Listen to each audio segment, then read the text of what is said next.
नमस्कार देवी और सज्जनों, welcome to my YouTube channel play with mathematics by A Samrat. तो आज जैसा कि देख पा रहे हो कि पिछले लेक्चर मैंने पढ़ाया था, अब शुरुआत कर दिया हूँ, है ना।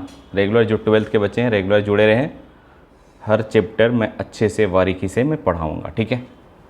और पिछले जो क्लास में पढ़ाया था, पहला लेक्चर था मैट्रिक्स का। मैट्रिक्स पढ़ाएंगे, फिर डिटरमिनेंट, फिर डिफरेंशिएशन, फिर इंटीग्रेशन, फिर इनवर्स ट्रिगोनोमेट्रिक फंक्शन, है ना। सारा टॉपिक पढ़ाऊंगा मैं, ठीक है। फिर application of integrations, application of derivative, 12th का टोटल टॉपिक, फिर 11th का टॉपिक। अब टोटली फ्री है and this is totally based on NCERT, ठीक है। सो शुरुआत करते हैं हम लोग, चलते हैं पिछले जरा थोड़ा सा रिकॉल कर लेता हूँ क्या क्या मैं पढ़ाया था। मैं पढ़ाया था मैट्रिक्स क्या होता है ना, मैट्रिक्स के टाइप्स, मैट्रिक्स को किस चीज़ से रिप्रेजेंट करते हैं। तो आपने देखा था कि मैट्रिक्स को इस चीज़ से, है ना, ये या तो ऐसा या तो ऐसा या तो ऐसा, डबल, है ना, डबल वर्टिकल लाइन से इसको रिप्रेजेंट करते हैं, ठीक है। और डिनोट करते हैं ABCD से, XYZ से किसी भी, ठीक है। तो पहला लेक्चर ज़रूर देख लें। फिर मैंने पढ़ाया था कि ऑर्डर ऑफ मैट्रिक्स, ऑर्डर क्या होता है। ऑर्डर क्या होता है कि जितना रो उतना कॉलम रहता है। अगर एक रो एक कॉलम है तो इसको 1 by 1 ऑर्डर बोलते हैं, मैट्रिक्स बोलते हैं। अगर ये 2 by 2 का है तो ये इसको बोलते हैं कि 2 रो 2 कॉलम है। ये मैंने पढ़ाया था 3 by 3 का है। ऐसा कोई ज़रूरी नहीं कि जितना रो उतना कॉलम रहेगा, मैट्रिक्स में ऐसा कोई ज़रूरी नहीं है। जितना भी, कितना ही भी रो हो सकता है, कितना ही भी कॉलम हो सकता है, लेकिन बस वो नेचुरल नंबर में होना चाहिए। नंबर ऑफ रो हमेशा रिप्रेजेंट करता है नेचुरल नंबर को, और कॉलम भी हमेशा रिप्रेजेंट करता है नेचुरल नंबर को, राइट। तो वही मैंने पढ़ाया था यहाँ पे कि अगर किसी मैट्रिक्स है तो ये रिप्रेजेंट करता है। आई क्या करता है कि आई जो होता है वो रो होता है जो नेचुरल नंबर होता है। जे भी होता है रो, कॉलम होता है जो नेचुरल नंबर को रिप्रेजेंट करता है, जो 1 2 3 से लेकर एन तक, ठीक है। तो ये सब मैंने पढ़ाया था। और कुछ क्वेश्चन करवाए थे कि कैसे कंस्ट्रक्ट किया जाता है। तो आप पिछले वाले वीडियो में देखेंगे तो ज़्यादा अच्छा रहेगा, ठीक है। इसको देख लिया जाए। और मैंने ये भी पढ़ाया था कि भाई अगर मैट्रिक्स है, 24 एलिमेंट है, तो कितना तरह का पॉसिबल है। 13 शायद भूल गए थे मैं, 13। अगर 13 एलिमेंट है तो मैट्रिक्स के ऑर्डर कितना पॉसिबल हो सकता है। तो क्या पॉसिबल, 1 गुने 13 का नहीं हो सकता, 1 by 1 13 का हो सकता है। नहीं, एक रो और कॉलम 13 दे देंगे, या 13 रो दे देंगे, एक कॉलम दे देंगे। इससे ज़्यादा तो हो ही नहीं सकता, क्योंकि इसका फैक्टराइजेशन यही हो सकता है पॉसिबल, ठीक है। तो अब चलते हैं सीधा types of the matrices. Matrices क्या होता है, प्लुरल फॉर्म होता है मैट्रिक्स का, ठीक है। तो कभी कभी लिखा रहता है, बच्चों को ये भी कन्फ्यूजन होता है भाई मैट्रिक्स और मैट्राइसिस क्या दोनों में अंतर है। तो मैं बता दूं, matrices is the plural form of matrix, ठीक है। अगर एक मैट्रिक्स रहेगा तो मैट्रिक्स लिखेंगे, अगर एक से अधिक मैट्रिक्स रहेगा तो मैट्राइसिस लिखा जाएगा, ओके। तो यहाँ पे मैट्राइसिस की बात हो जा रही है कि कितने टाइप के मैट्रिक्स होते हैं, ठीक है। तो on the basis of number rows and number of column के बेसिस पे कितने टाइप्स के होते हैं वो ज़रा देखेंगे बारी बारी से। तो सबसे पहला है रो मैट्रिक्स। तो देखिए, रो मैट्रिक्स क्या बोलता है कि भाई एक ही रो होना चाहिए। वो ऐसा मैट्रिक्स जिसमें एक रो होना चाहिए, यानी रो हमेशा एक होना चाहिए, और n जो है कुछ भी हो सकता है लेकिन नेचुरल नंबर में होना चाहिए। अब इसको कैसे समझेंगे, जैसे रो एक है, जैसे 1 2 3, आप ज़रा देखेंगे ये मैट्रिक्स को तो कितने रो है। रो काउंट करने के लिए मैं बताया था कौन सा, बड़ी वाली लाइन यानी हॉरिजॉन्टल लाइन कॉल्ड रो। तो ये एक रो हुआ। कॉलम कितने हुए, 1 2 3, ऐसे काउंट करना है। तो इसका मतलब है कि ये एक रो है, लेकिन कॉलम कितने हैं बाबू, 3 है। तो एक रो अगर हो गया तो ये जो मैट्रिक्स है, मान लो ए मैट्रिक्स माना, तो ये कैसा मैट्रिक्स है। अगर बोला जाए नंबर ऑफ रो और नंबर ऑफ कॉलम के हिसाब से देखा जाए तो एक रो है, यानी a matrix consisting only 1 row is called row matrix. अगर जिस मैट्रिक्स में एक ही रो और रो हमेशा पहले वाले ही रिप्रेजेंट करता है, ऐसा नहीं कि ये होगा रो ये कॉलम होगा, नहीं, एक पहला ये जो है जो भी है यहाँ पे रहेगा वो रो को रिप्रेजेंट करेगा। तो एक रो है और 3 कॉलम है। और भी एग्जाम्पल हो सकते हैं, मान लो कि कोई अनदर मैट्रिक्स मैंने लिया B, जिसका एलिमेंट होगा A B C D। तो आप यहाँ भी देखेंगे कि एक मैट्रिक्स है। चूँकि मैट्रिक्स को कैसे पहचानेंगे, ये जो बॉक्स ब्रैकेट है, कि ये मैट्रिक्स है और उसके एलिमेंट डिसिप्लिन में प्लेस होना चाहिए, ऐसा नहीं कि कुछ कहीं भी प्लेस कर दिए ABCD को, ठीक है, या तो रो बाई कॉलम बाई, है ना, अगर ऐसे एक लाइन आए सारा एक लाइन में आ जाना चाहिए, ठीक है, तो इसी को बोलते हैं। अब बताओ इसमें कितने रो हैं? ऑब्वियसली एक रो है भाई। अगर एक रो है और कॉलम कितने हैं? 1 2, वर्टिकल लाइन को कॉलम बोलते हैं, पिलर जिसको बोलते हैं ना, तो पिलर कैसा रहता है? लेटा हुआ तो नहीं रहेगा, अगर लेटा हुआ तो छत कैसे उस पर ढालोगे, ठीक है, तो इस बात को आपको समझना होगा। तो इसका मतलब है कि 3 कॉलम है, तो इसको लिखते हैं 1/3, इसको पढ़ते हैं 1 × 3 नहीं पढ़ते हैं, 1/3। अब पढ़ने तो आप कुछ भी पढ़ सकते हो, बस समझना है आपको, ठीक है, लेकिन जनरली 1/3 इसको बोल सकते हैं। ये मैट्रिक्स है, ये ऑर्डर को दर्शाता है, ये ऑर्डर को रिप्रेजेंट करता है, ये ऑर्डर को रिप्रेजेंट करता है। अब मैंने ये भी पढ़ा है कि अगर इसमें एलिमेंट आपसे टोटल पूछे तो 3 एलिमेंट है, रो और कॉलम को गुना कर दो वो एलिमेंट की संख्या हो जाता है, रो और कॉलम को गुना कर दो, सॉरी इसमें 4 कॉलम है, सॉरी इसमें 4 कॉलम है ना, 1 2 3 4, 1 2 3 4, ठीक है। चलिए और भी कोई एग्जाम्पल लीजिए, जैसे मान लो कि C एक मैट्रिक्स है, सपोज दैट C एक मैट्रिक्स, ठीक है, इसकी एलिमेंट मान लो क्या है, X Y Z A B। तो आप देखेंगे कि इसमें एक ही रो है, एक ही लाइन आ रहा है हॉरिजॉन्टली, अब वर्टिकली कितने आ रहे हैं? 1 2 3 4 5। इसका मतलब क्या हुआ कि 1/5 की है, ठीक है। और भी ले लो कोई मैट्रिक्स D मान लो, मैट्रिक्स को ऐसे भी डिनोट कर सकते हो, कोई दिक्कत नहीं है। मान लो 2 3 4 5 6, ठीक है,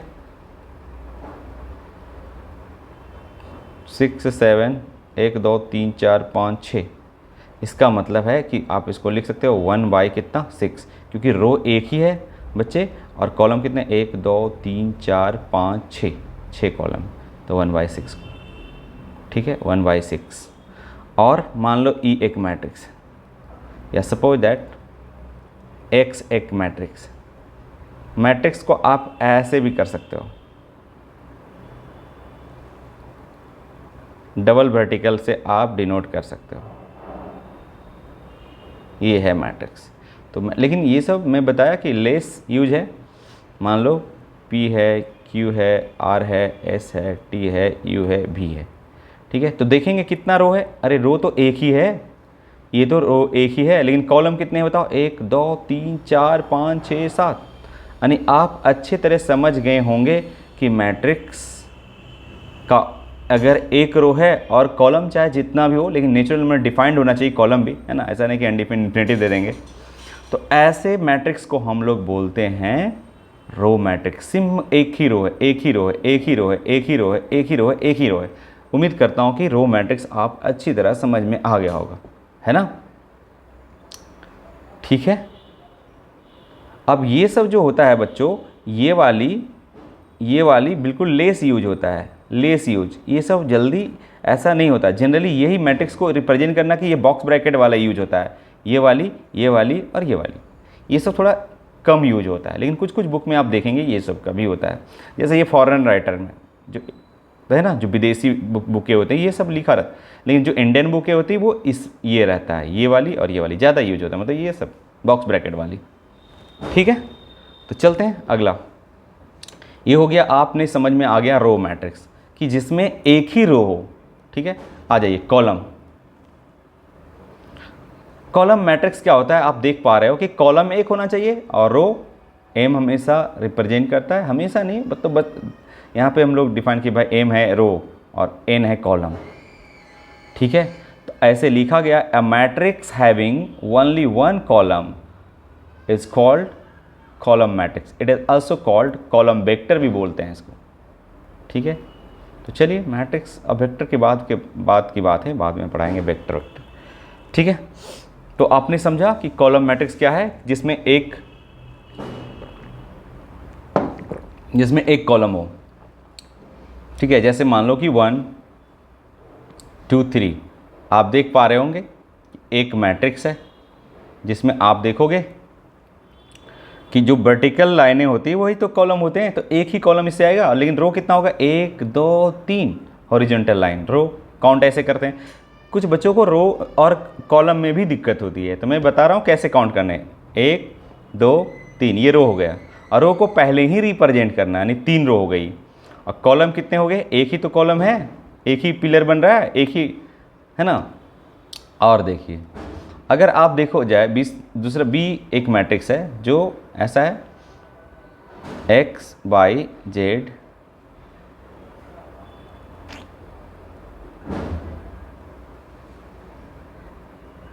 देखो X Y Z A B. आप देखेंगे तो आप देखेंगे कितना रो है, 1 रो 2 रो 3 रो 4 रो 5 रो काउंट कर लिया आपने, 5 रो। कॉलम कितने हैं, एक ही तो है, इसका मतलब 5/1 का है। तो सभी में आप देख पा रहे हैं कि कॉलम एक ही है, कॉलम एक ही है। और रो चाहे जितना भी हो सकता है, वेरी कर रहा है। रो यहाँ 3 है, यहाँ 5 है, कुछ और भी हो सकता है, 4 भी हो सकता है, रो 7 भी हो सकता है, 10 12 1 crore 2 crore 3 crore, but natural number में होना चाहिए। और आपको मैं बता दूं सबसे बड़ी नेचुरल नंबर, किसी को दिमाग में आ रहा है सर सबसे बड़ी नेचुरल नंबर होगा, तो मैं बताता हूँ कि एग्जिस्ट नहीं करता सबसे बड़ी नेचुरल नंबर। कोई बोलेगा सर 2 करोड़, तो कोई बोल देगा 2 करोड़ 1, इसलिए इस पर बहस ही करना बेकार है। ठीक है, तो आपने देखा कॉलम मैट्रिक्स। ओके, अब आइए कॉलम मैट्रिक्स आपने समझ में आ गया। अब है हॉरिजॉन्टल मैट्रिक्स। हॉरिजॉन्टल का मतलब समझते हो, कैसा होना चाहिए मैट्रिक्स बताओ। हॉरिजॉन्टल मतलब पड़ी हुई रहना चाहिए। क्या होना चाहिए, पड़ी होनी चाहिए, इस तरह से, मतलब इसका लेंथ ज़्यादा होना चाहिए और ये ऊंचाई कम होना चाहिए, है ना। देखो ऐसे भी देखो, हॉरिजॉन्टल लाइन अब वर्टिकल लाइन है, ठीक है। तो ऐसा ही मैट्रिक्स भी रहेगा। इसका मतलब है कि ये पॉसिबल कब होगा भाई, यहाँ पे लिखा है कि m लेस देन n, यानी रो जो होगा वो लेस होगा कॉलम से, यानी a matrix in which number of row is smaller than number of column. Row छोटा होगा, मान ली कि 2 रो देते हैं, अब देखते हैं बनता है कि नहीं। ठीक है, मान ली 1 2 3 4 5 6, स्मॉलर देन, इक्वल भी नहीं देना। अगर ये मैट्रिक्स मैं बनाता हूँ तो आप ज़रा देखेंगे ए एक मैट्रिक्स है। अब यहाँ ज़रा देखो, 1 रो 2 रो, एक मैट्रिक्स ऐसा लिखो जिसमें रो कॉलम से कम हो, 1 कॉलम 2 कॉलम 3 कॉलम। हाँ भाई, कॉलम 3 है, रो 2 है, यानी 2/3 का। और आपको ये दिख गया होगा कि अरे यार ये तो सही में हॉरिजॉन्टल है, लेटा हुआ है। अगर इसको खड़ा करूँगा तो ऑब्वियसली ऊंचाई ऐसा आ जाएगा, है ना। तो इसका मतलब है कि ये जो कॉलम है ये हमेशा इससे क्या होगी, कॉलम है, कॉलम हमेशा बड़ा होगा, किससे, रो से। ठीक है, तो ऐसा मैट्रिक्स रहेगा तो हम बोल देंगे हॉरिजॉन्टल। अब देखने से भी पता चल जाता है। और समझ गए।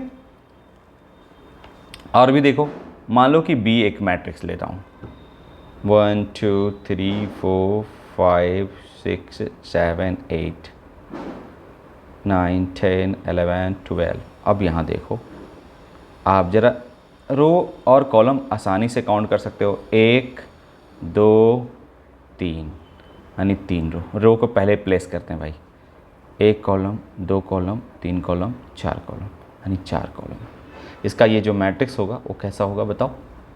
जी सर बोलिएगा, हॉरिजॉन्टल होगा। ठीक है, ये कुछ ज़्यादा मतलब इम्पॉर्टेंट नहीं, बट फिर भी आपको समझना पड़ेगा, ठीक है, ताकि आगे यही छोटी छोटी चीज़ें जब हायर क्लास के पढ़ेंगे तो ये सब भी मैटर करने लगेगा। ठीक है, चलते हैं आगे। नेक्स्ट हॉरिजॉन्टल हो गया। अब है वर्टिकल। ऑब्वियसली वर्टिकल में क्या होगा कि एम ग्रेटर होगा, यानी रो ज़्यादा होगा कॉलम से, है ना। जैसे वर्टिकल 1 2 3 4 आपको दिख रहा है, 6 7। अब देखो वर्टिकल जैसा दिखता है, पिलर जैसा दिख रहा है अभी, ठीक है। मान लो ए है, तो इसका मतलब है क्या कि इसमें कितना रो है, 1 2 3, कितने रो है, 3 रो।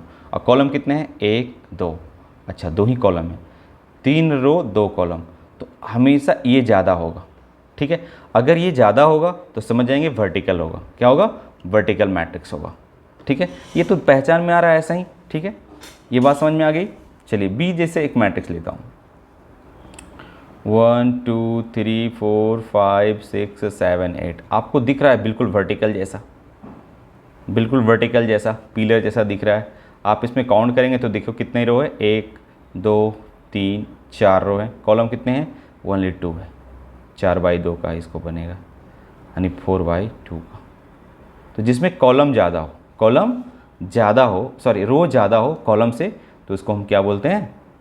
वर्टिकल मैट्रिक्स बोलते हैं। क्या बोलते हैं? वर्टिकल मैट्रिक्स बोलते हैं। यहाँ तक क्लियर है, कोई दिक्कत नहीं है, ठीक है। आइए रेक्टेंगुलर मैट्रिक्स, ठीक है, रेक्टेंगुलर टाइप का होगा। और रेक्टेंगुलर क्या हो सकता है? देखो ऐसी तरह होगा, रेक्टेंगुलर में होगा क्या कि a matrix which is horizontal या vertical is called rectangular. Rectangular में कोई ज़रूरी नहीं है कि वो कितना रो कितना कॉलम होगा, बस ये होना चाहिए कि हॉरिजॉन्टल होना चाहिए या वर्टिकल, दोनों को हम रेक्टेंगुलर मैट्रिक्स बोल सकते हैं। जैसे मान लो कि यानी इसको भी रेक्टेंगुलर बोल सकते हैं, इसको भी रेक्टेंगुलर बोल सकते हैं, ठीक है। जैसे ऐसा है 1 2 3 4 5 6, तो ये देख लो कितना है? 2/3 का है। अब तो आ गया होगा रो कॉलम करने को। या ऐसा है 1 2 3 4 5 6 7, ये वर्टिकल है, ये मान लो ए है और ये मान लो बी मैट्रिक्स है। तो यहाँ पे आपने देखा कि रेक्टेंगुलर का मतलब है वो हॉरिजॉन्टल भी हो सकता है और वो वर्टिकल भी हो सकता है, ठीक है। ये कोई बड़ी बात नहीं है, ठीक है। तो ये भी रेक्टेंगुलर हो सकता है। ओके, चलते हैं आगे नेक्स्ट। स्क्वायर मैट्रिक्स, ये क्या था भाई? E square matrix. Square matrix में भाई ये बहुत इंपॉर्टेंट यहाँ से बनने लगता है। ये स्टार है, स्टार लगा लो, यहाँ से इंपॉर्टेंट बनना शुरू हो जाता है स्क्वायर मैट्रिक्स से। पूरे स्टार मार्क्स लगा लो, जितना मोर स्टार मोर इम्पॉर्टेंट, ठीक है। तो ये स्टार है और बहुत सिंपल है। ये इसका डेफिनेशन है कि ए एक स्क्वायर मैट्रिक्स होगा जब नंबर ऑफ रो यहाँ लिखा हुआ m और n बराबर होगा, यानी रो और कॉलम बराबर होगा, स्क्वायर मैट्रिक्स होगा, ठीक है। A matrix in which number of row is equal to number of column is called square matrix, is called square matrix. बहुत सिंपल है, जैसे 1 2 3 4 आप देख पा रहे होंगे कि ये 2/2 का है, ये 2/2 का, जिसमें रो और कॉलम सेम है, तो इसको हम लोग क्या बोलेंगे? स्क्वायर मैट्रिक्स बोलेंगे। और देखो 1 2 3 4 5 6 7 8 9, तो आप देख पा रहे हैं अच्छे से ये 3/3 का है। किसी भी ऑर्डर का हो सकता है, but number of row equal to number of column होना जरूरी है। Number of rows is equal to number of columns होना जरूरी है, ठीक है। यहाँ लिखा हुआ भी आपको लिखने की ज़रूरत नहीं, तो आसान है लेकिन बहुत इंपॉर्टेंट है यहाँ से, ठीक है। चलिए अब आते हैं एलिमेंट के हिसाब से, अब हम कुछ देखते हैं टाइप, ठीक है। On the basis of the value of the element, value यानी एलिमेंट के वैल्यू के हिसाब से हम देखते हैं कि कितने टाइप्स के होते हैं। तो पहला होता है अपर triangular matrix. Upper triangular matrix ये भी इंपॉर्टेंट है, यहाँ से मैं बताता हूँ, यहाँ से जो भी है एलिमेंट के हिसाब से जो भी है on the basis of value of the element, वो सब इंपॉर्टेंट है, ठीक है। चलिए, तो अपर ट्रायंगुलर मैट्रिक्स क्या होता है जरा देखिए। बोलता a square matrix is called upper triangular matrix if all the elements below the principal diagonal elements. अब थोड़ा हम प्रिंसिपल डायगोनल में क्या लिखा है, square matrix is called upper triangular matrix, upper triangular matrix if all the elements below the principal diagonal are zero. अब देखो पहले प्रिंसिपल एलिमेंट समझ लो जरा, प्रिंसिपल एलिमेंट्स, ठीक है। प्रिंसिपल एलिमेंट समझिए जरा क्या होता है। जैसे मान लो कि 1 2 3 4 5 6 7 8 9 प्रिंसिपल डायगोनल एलिमेंट इसको बोलते हैं, डायगोनल एलिमेंट्स। जैसे एक मैट्रिक्स है बाबू, आपको दिख रहा है बहुत बढ़िया से कि हाँ सर एक मैट्रिक्स है, तो प्रिंसिपल डायगोनल एलिमेंट जो होते हैं वो ये होता है डायगोनली, ये वाली। बोले ये वाली भी तो डायगोनल है, मैं बताता हूँ, वो भी डायगोनल एलिमेंट है, बट प्रिंसिपल बोले तो ये वाला लेना है। ये वाला का क्या प्रॉपर्टी है कि अगर वो पहली रो पहली कॉलम में होना चाहिए एक एलिमेंट। अगर 2 ऑर्डर का है तो 2 एलिमेंट होना चाहिए जो फर्स्ट रो फर्स्ट कॉलम और सेकेंड रो सेकेंड कॉलम में होना चाहिए। और थर्ड वाला रहेगा तो ऐसी इस तरह के, मान ली 3 ऑर्डर का है, 3/3 की है, तो A11 2 2 A33, यही एलिमेंट जो होगा वो होगा प्रिंसिपल डायगोनल एलिमेंट। तो आप जरा देखेंगे ये क्या है, पहली रो पहली कॉलम में है, कैसे करेंगे 1 1 प्लेस, मतलब ये कैसे आइडेंटिफाई करेंगे, देखिए पहली रो पहली कॉलम में कौन सा है, 1 है। दूसरी रो दूसरी कॉलम में कौन है, ये दूसरी रो है और दूसरी कॉलम ये है, तो आप देखेंगे क्या आ रहा है, 5 आ रहा है, तो 5 होगा, यानी ये हो गया 1 और ये हो गया 5। और तीसरी रो तीसरी कॉलम में, तीसरी रो तीसरी कॉलम कौन सा है, 9 है, 9। तो 1 5 9 होगा, जो ये होगा principal diagonal element, principal diagonal elements. बात समझ में आई, बात समझ में आई। ये क्यों नहीं होता है, आप देखोगे तीसरा तो क्या है बताओ, कौन सा रो में है, पहली रो है लेकिन कॉलम तो तीसरी है, नहीं ऐसा नहीं होना चाहिए, सारा एलिमेंट ये 1 1 2 2 और 3 3 ऐसा होना चाहिए, वो होता है प्रिंसिपल। बिल्कुल समझ में आ गया। अब बोलता है अपर ट्रायंगुलर मैट्रिक्स क्या होगा भाई, चलो देखो।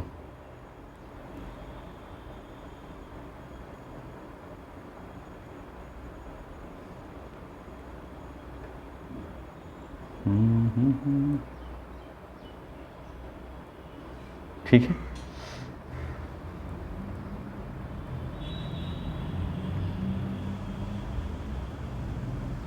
हटाइए इसको। चलिए देखिए, अपर ट्रायंगुलर मैट्रिक्स होता है कि square matrix is called upper triangular matrix all the elements below the principal diagonal zero. Diagonals मतलब कहने का मतलब हुआ, ये अगर एक मैट्रिक्स है, समझिएगा,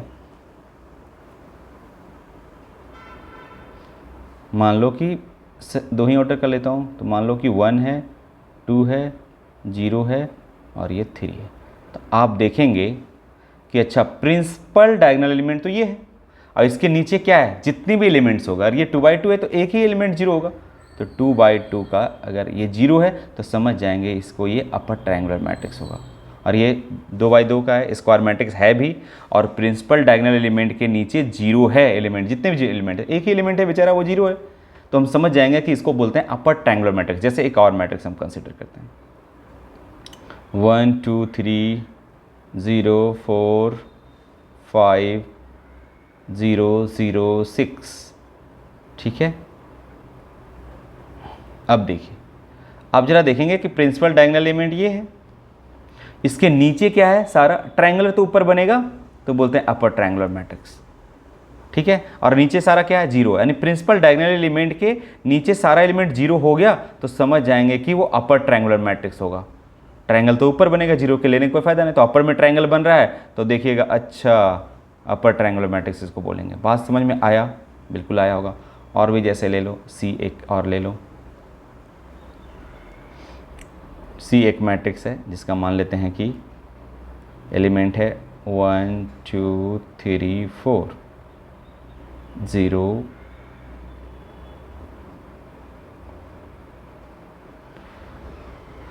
0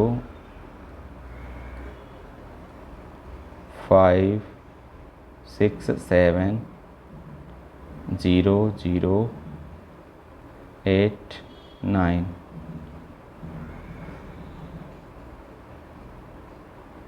0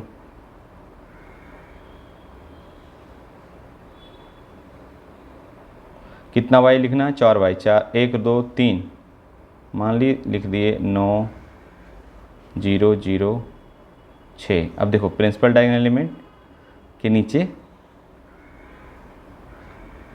आप जरा देखेंगे, यहाँ पे प्रिंसिपल डायगोनल एलिमेंट है ये, इसके नीचे सारा का सारा क्या है, 0 है, और अपर में ट्रायंगुलर बना रहा है, तो इसको बोलते हैं अपर ट्रायंगुलर मैट्रिक्स। हाँ 0 इधर भी हो सकता है, ये सब भी 0 हो सकता है, मैक्सिमम 0 कितना होगा वो भी बताएंगे, अभी आप रुकिए। तो पहले आप ये रिकग्नाइज मतलब आइडेंटिफाई करना सीख लीजिए कि अच्छा ये होता है अपर ट्रायंगुलर मैट्रिक्स। अब आइए lower triangular matrix. Lower triangular matrix just उसका उल्टा हो, obviously square matrix is called lower triangular. क्या होगा, प्रिंसिपल डायगोनल एलिमेंट के ऊपर क्या होगा, सब 0 होगा। प्रिंसिपल डायगोनल एलिमेंट के ऊपर सारा क्या सारा क्या होगा, 0 होगा। ये मान लो डायगोनल है तो इसके ऊपर 0 एलिमेंट होगा, ठीक है, सारा एलिमेंट। जैसे ए एक मैट्रिक्स है, मान लो कि 1 0 2 3 है। तो आप ज़रा देखेंगे कि एक बड़ा बढ़िया मैट्रिक्स है, ये 2x2 का है और होना चाहिए स्क्वायर मैट्रिक्स, ठीक है। अब इसको देखिएगा ज़रा गौर से कि ये, अरे भाई ये प्रिंसिपल डायगोनल एलिमेंट है, इसके ऊपर वाली 0 है तो नीचे बनेगा ना ट्रायंगुलर। ट्रायंगल किधर बनेगा? नीचे बनेगा, तो इसको बोलते हैं lower triangular matrix, lower triangular matrix. Clear है? जैसे और भी ले लीजिए, बी ले लीजिए, 1 0 0 2 3 0 4 5 0, 6 ले लेता हूँ। तो आप ज़रा देखेंगे कि ये कितना y कितना का है, 3y 3 का है। तो आइए प्रिंसिपल डायगोनल एलिमेंट को मार्क कीजिए और ट्रायंगल किधर बन रहा है? ट्रायंगुलर तो इधर बन रहा है, वो 0 को छोड़ देना है। तो ये लोअर में नीचे है ट्रायंगल ना, ट्रायंगल नीचे है, एक बनता है ऊपर, तो ऊपर ट्रायंगल, ये नीचे बन रहा है ट्रायंगल, तो इसको बोलते हैं हम लोग लोअर ट्रायंगुलर मैट्रिक्स। यानी प्रिंसिपल डायगोनल एलिमेंट के ऊपर सारे एलिमेंट 0 हो जाए तो समझ जाएंगे कि ये ऊपर अगर 0 हुआ तो लोअर और नीचे अगर हुआ तो अपर ट्रायंगुलर मैट्रिक्स बनेगा। क्यों बन रहा है? क्योंकि नीचे ही ट्रायंगल बन रहा है, ऊपर तो 0 हो गया, तो लोअर ट्रायंगुलर मैट्रिक्स होगा। बात समझ में आई आप लोग को? और प्रिंसिपल डायगोनल एलिमेंट समझ में आया, चूँकि बहुत इंपॉर्टेंट है, ठीक है। चलिए नेक्स्ट, डायगोनल मैट्रिक्स। ये भी समझिए, डायगोनल एलिमेंट्स में क्या बोलता है कि एक स्क्वायर मैट्रिक्स होना चाहिए। चलो ठीक है, स्क्वायर मैट्रिक्स होना चाहिए। मान लो कहता a square matrix in which all the elements except those on principal diagonal elements are 0। मतलब कि आपको करना क्या है कि डायगोनल एलिमेंट को छोड़ के सारा 0 हो जाना चाहिए, सारा 0 हो जाना चाहिए। उसी को हम लोग बोलते हैं, क्या बोलते हैं? डायगोनल मैट्रिक्स बोलते हैं, या ट्रायंगुलर मैट्रिक्स भी बोल सकते हैं। अपर ट्रायंगल और लोअर ट्रायंगल की बात नहीं है। अगर ट्रायंगुलर मैट्रिक्स देखोगे तो प्रिंसिपल डायगोनल मैट्रिक्स छोड़ के अपर में भी 0 है और लोअर में भी 0 है, तो इसको डायगोनल मैट्रिक्स भी बोल सकते हैं और साथ साथ ट्रायंगुलर मैट्रिक्स भी बोल सकते हैं, ठीक है। आ जाइए बी, मान लो कि 1 0 0 0 2 0 0 0 3। तो आप देखेंगे कि अच्छा भाई प्रिंसिपल डायगोनल एलिमेंट यही तो है, और इसके ऊपर भी 0, इसके नीचे भी 0, सारा एलिमेंट 0 है। और ये डेफिनेशन में क्या बोला कि square matrix in which all the elements except those on principal, यानी प्रिंसिपल को छोड़कर diagonal elements are 0, diagonals are 0, principal on principal diagonal elements are 0, मतलब इसको छोड़कर सारा जो 0 हो जाए तो उसको क्या बोलते हैं? डायगोनल एलिमेंट्स बोलते हैं, डायगोनल मैट्रिक्स बोलते हैं, ठीक है। ये बात समझ में आ गया? समझ में आई बात? Square matrix in which all the elements except करना है प्रिंसिपल डायगोनल एलिमेंट, ऐसा नहीं कि डायगोनल एलिमेंट 0 नहीं, एक्सेप्ट यहाँ लिखा हुआ है, इसको छोड़कर। ये एक्सेप्ट का मतलब होता है छोड़कर, क्या होता है? छोड़कर, ठीक है।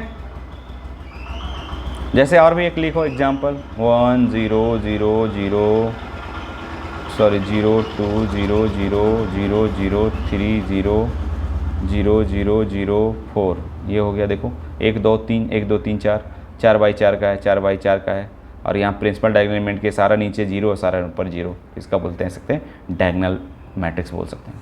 क्या इसको बोल सकते हैं? डायगोनल मैट्रिक्स बोल सकते हैं। चलिए नेक्स्ट, अब है स्केलर मैट्रिक्स। स्केलर मैट्रिक्स में क्या बोलता है कि डायगोनल मैट्रिक्स होना चाहिए, लेकिन जो डायगोनल एलिमेंट है, प्रिंसिपल डायगोनल एलिमेंट है, वो सब सेम होना चाहिए।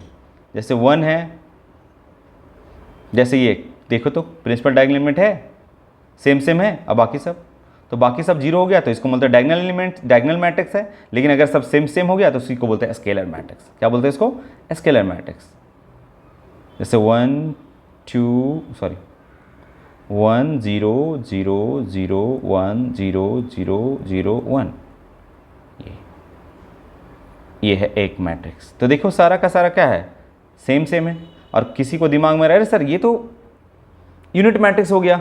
अरे भाई ठीक है, यूनिट मैट्रिक्स भी स्केलर मैट्रिक्स हो सकता है, लेकिन स्केलर मैट्रिक्स यूनिट मैट्रिक्स नहीं हो सकता है, क्योंकि यहाँ पे कुछ भी हो सकता है सेम। यहाँ 1 1 सेम किए, 2 2 भी सेम हो सकता है। ये देखो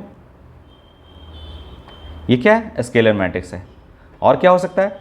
डायगोनल मैट्रिक्स है। डायगोनल मैट्रिक्स तो है ही, क्योंकि डायगोनल मैट्रिक्स में क्या बोला है कि बाबू प्रिंसिपल डायगोनल एलिमेंट छोड़ के सारा जीरो हो सकता है, कोई दिक्कत वाली बात नहीं। और ये थोड़ी नहीं बताया कि ये सेम सेम हो चाहे नहीं हो, कोई दिक्कत नहीं, कुछ भी रहे, लेकिन सेम सेम भी है तो डायगोनल बोल।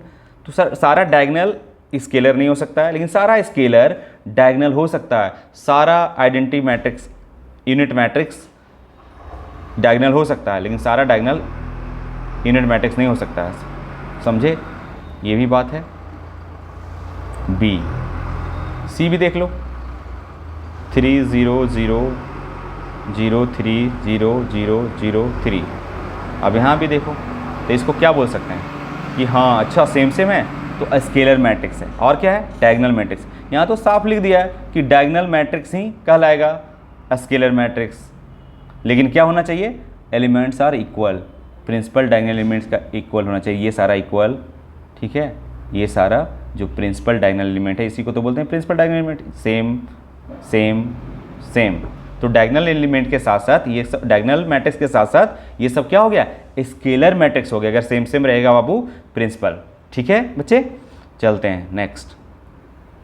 अब है यूनिट मैट्रिक्स। आ गया यूनिट मैट्रिक्स। देखिए यूनिट मैट्रिक्स क्या बोलता है, डायगोनल मैट्रिक्स तो होना ही चाहिए, लेकिन each diagonal elements equal 1 is called unit matrix. जैसे इसमें तो फिक्स है, इसमें तो ज़्यादा कुछ है नहीं कि भाई 1 0 0 0 1 0 0 1 सॉरी 0 1, ये जो मैट्रिक्स आपको दिख रहा है ये डायगोनल मैट्रिक्स है। और साथ साथ इसका प्रिंसिपल डायगोनल एलिमेंट अगर सेम सेम नहीं हुआ, 1 1 हुआ, सेम सेम का मतलब 1 1 ही रहना चाहिए, इसके अलावा कुछ नहीं रहना चाहिए, तो इसको हम बोलते हैं यूनिट मैट्रिक्स।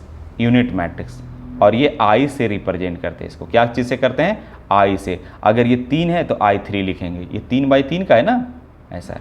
जैसे आप ये देख लो I 1 0 0 1, तो आप देखे होंगे कि अरे यार ये तो 2/2 का है, तो इसको I2 लिखेंगे। इसका मतलब I2 का मतलब है कि आपको एक मैट्रिक्स है जो यूनिट मैट्रिक्स है, आइडेंटिटी मैट्रिक्स है, ठीक है, जिसका ऑर्डर 2 यानी 2/2 का है, 2/2 का है।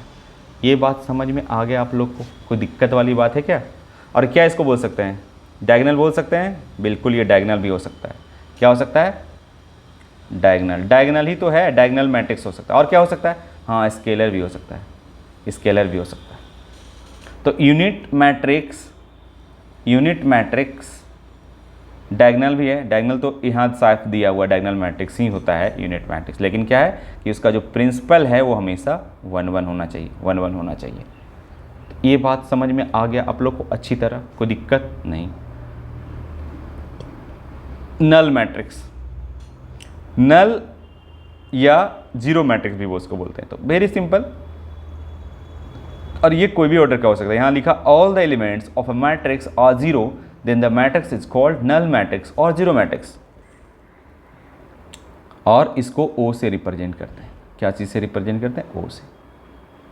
जैसे 0 0 0 0, तो आपको एक मैट्रिक्स दिख रहा है जिसमें सारे एलिमेंट के सारे एलिमेंट्स क्या हैं, 0 हैं, तो इसको हम बोलेंगे जीरो मैट्रिक्स। ठीक है, और भी देखो 0 0, ये 2/2 की है, किसी भी ऑर्डर का हो सकता है, 2/2 का है। ये देखो, कोई कन्फ्यूज़न है, डाउट है तो ज़रूर बताएं कमेंट बॉक्स में। ये 3/3 का है, किसी भी ऑर्डर का हो सकता है, यहाँ ऑर्डर कोई ज़रूरी नहीं है कि सेम सेम ही होना चाहिए। If all the elements of वो सिचुएशनली इसको आपको ले लेना है। ठीक है, ठीक है, जैसे कि आप 0 0 0 0 0 0, यहाँ कुछ कहा नहीं गया। यहाँ पे कितना रो है बताओ, 2 रो, कॉलम कितने हैं, 3 है, 1 रो 2 रो, कॉलम 1 2 3, ये भी ले सकते हो, कोई दिक्कत नहीं। ठीक है, यहाँ तक क्लियर है। तो आपका टाइप्स खत्म होगा, यही सबसे इंपॉर्टेंट इसमें बोर्ड मतलब NCERT बेस पे। ठीक है, जिसमें से BPSC टीचर के लिए भी इंपॉर्टेंट है। अब सवाल का अब और भी है, इक्वलिटी ऑफ मैट्रिसेस, अभी और है, देखो कुछ कुछ, बस एक ही है, बस इतना ही, ज़्यादा टाइप नहीं पढ़ने का। जब IIT का बैच होगा, IIT लेवल का, तो उसमें और भी है, आइडेम्पोटेंट मैट्रिक्स है, और भी बहुत सारी चीज़ें हैं ना।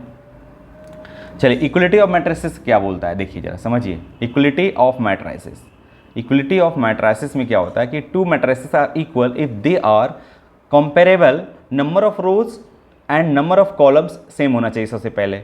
ठीक है, अब जैसे इसमें समझिए, यहाँ पे समझिए, जैसे कि मान लो कि A बी सी डी, एक मैट्रिक्स है और ये मैट्रिक्स किसी दूसरे अदर मैट्रिक्स के बराबर होना चाहता है 1 2 3 4। तो भाई बराबर तभी होगा जब यहाँ जितना यानी 2/2 का है तो ये भी 2/2 का होना चाहिए और साथ साथ करस्पॉन्डिंग एलिमेंट सेम होना चाहिए। अगर ये इसके बराबर हो जाए, ये इसके बराबर हो जाए, ये इसके बराबर हो जाए, ये इसके बराबर हो जाए तो समझेंगे कि ये दोनों मैट्रिक्स इक्वल है। अगर ये दोनों मैट्रिक्स इक्वल दिया हुआ है तो मस्ट भी लिख सकते हैं कंपेयर करके कि ए बराबर एकदम क्या होना चाहिए बताओ। इसमें क्या है, यहाँ इस प्लेस पे 1 1 पे क्या है, यानी फर्स्ट कॉलम में क्या है, यहाँ पे 1 है। बी मतलब क्या है, बी बराबर कितना है 2 है, सी बराबर कितना है 3 है, डी बराबर कितना है 4 है। इस तरह से तो आपने समझ में आ गया इक्वलिटी मैट्रिक्स। इस पे सवाल देखते हैं। जैसे ये दो मैट्रिक्स इक्वल दे रखा है, आप देख अरे भाई अच्छा चलो ठीक है, इक्वेशन है। आप देख पा रहे हैं कि दो मैट्रिक्स इक्वल है, कौन कौन, 2x + 3 और t, 5y - 2 w - 8। ये एक मैट्रिक्स है जो इस मैट्रिक्स के बराबर लिख रखा है 10 - 7 और 3 और 2, ये मैट्रिक्स। अगर ये दोनों मैट्रिक्स बराबर है तो आपका ये फिक्स है भाई कि ये वाली एलिमेंट इसके बराबर होना जरूरी है। तो बोलता है फाइंड x/z, तो निकाल लो 2x + 3 ऑन कंपेयर करके निकालेंगे, करस्पॉन्डिंग एलिमेंट बराबर होगा तो इसकी करस्पॉन्डिंग ये है, इसकी करस्पॉन्डिंग ये है, इसकी करस्पॉन्डिंग ये है और इसकी करस्पॉन्डिंग ये है। ये बात समझ में आया। क्योंकि आप देखेंगे अगर दो मैट्रिक्स बराबर है तो ऑब्वियसली यहाँ पे देखेंगे कितना है, रो कितना है, 2 रो है, कॉलम कितने हैं 2 है, यानी ये 2/2 का है तो ये भी 2/2 ही का तो है। और अगर ये दोनों बराबर है तो मेरा राइट बनता है कि मैं इसको लिख सकता हूँ 2x + 3 यानी करस्पॉन्डिंग एलिमेंट बराबर, यानी 2x + 3 बराबर हम लिख सकते हैं 10। तो यहाँ x की वैल्यू आसानी से निकाल सकते हो, कितना हो जाएगा बताओ, 10 - 3 और ये गुना है x तो भागा हो जाएगा, 10 में से 3 गई 7, 7/2 हो जाएगा, 7/2 हो जाएगा। ठीक है। और एलिमेंट कुछ भी हो सकता है, मैंने ये नहीं बताया नेचुरल नंबर होना चाहिए। एलिमेंट में ऐसा कोई कंडीशन है, there is no condition on element. Condition किस पे है, कॉलम और रो पे है, वो हमेशा नेचुरल नंबर में होना चाहिए। बात समझ में आई। अब चलो यहाँ से टी का वैल्यू निकालना है तो ऑब्वियसली टी का कंपेयर किससे करेंगे, इससे करेंगे। तो कितना होगा, टी का वैल्यू तो 7 हो जाएगी और 5y - 2 = कितनी हो जाएगी, 3 हो जाएगी, इसके बराबर है। तो बताओ y बराबर कितना होगा, 3 और 2 5 हो जाएगा, 5/5 यानी 1 हो जाएगा। और w - t कितना हो जाएगा बताओ, 2 हो जाएगा, जो कि w बराबर कितना हो जाएगा, 10 हो जाएगा। अरे उधर जाएगा ना, 8 और 2 10, तो ये हो गया। यानी w का वैल्यू इतना हो गया, t का वैल्यू इतना हो गया, x का वैल्यू इतना हो गया, y का वैल्यू इतना हो गया। यही आपका उत्तर हो जाएगा। बात समझ में आया। अगला क्या है सवाल, ये देखिए। अब इतना पढ़ें तो ये सवाल तो आसानी से आ जाएगा। कहता है एक मैट्रिक्स दिया हुआ है, राइट करना है। क्या राइट करना है भाई, the order of the matrix. अरे ऑर्डर देखो ना, कितना रो है, 1 रो 2 रो 3 रो, वाह 3। कॉलम कितने हैं, रो हमेशा पहले लिखा था 1 कॉलम 2 कॉलम 3 कॉलम 4 कॉलम, यानी 3/4। और इसका ऑर्डर जो हो जाएगा बच्चा, ऑर्डर जो हो जाएगा वो कितना होगा, 3/4 का हो जाएगा।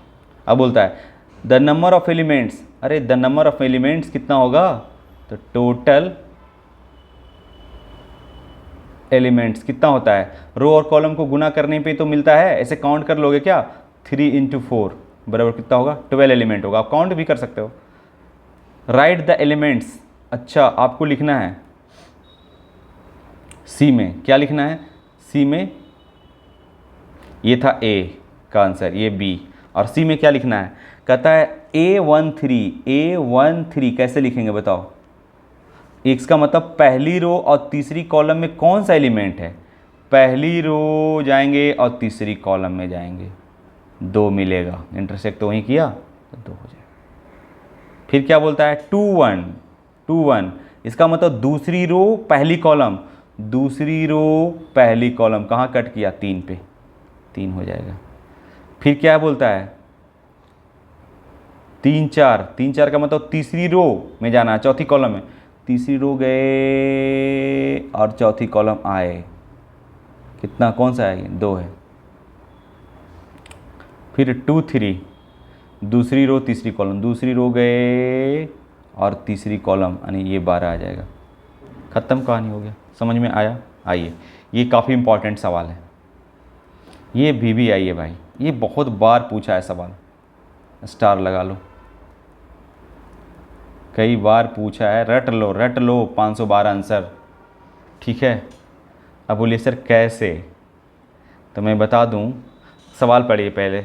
The number of all possible matrices of order 3x3 का बनाना है। पहले तो बनाना है 3x3 का मैट्रिक्स, 3x3 का बनाना है भाई एक मैट्रिक्स विथ ईच एंट्री, यानी जितने भी एलिमेंट, तो एक कितने एलिमेंट होगा 3x3 में? 9 एलिमेंट होंगे, यानी 3 रो होंगे, 3 कॉलम होंगे, यहाँ भी यहाँ भी यहाँ भी यहाँ भी यहाँ भी होगा। अरे ऐसा ही होगा ना, 1 रो 2 रो 3 रो, कॉलम कितने? 1 2 3। अब बताओ, यानी एक एलिमेंट यहाँ होगा, एक एलिमेंट यहाँ होगा, एक एलिमेंट यहाँ होगा, एक एलिमेंट यहाँ होगा, एक एलिमेंट यहाँ होगा, एक एलिमेंट यहाँ होगा, एक एलिमेंट यहाँ होगा, एक एलिमेंट यहाँ होगा, एक एलिमेंट यहाँ होगा। बात समझ में आया? काफ़ी इंपॉर्टेंट सवाल है, बार बार बोल रहा हूँ। ठीक है, तो बताओ अब है जो इसको यहाँ पे फीड करने का कितने तरीके हैं, यहाँ पे प्लेस करने का, एलिमेंट को प्लेस करने का, एंट्री करने का कितने तरीके हैं बताओ? 2 तरीके हैं। बोलता है कि या 0 या तो 1 ही कर सकते हो, इसके अलावा कुछ नहीं दे सकते हो दूसरा।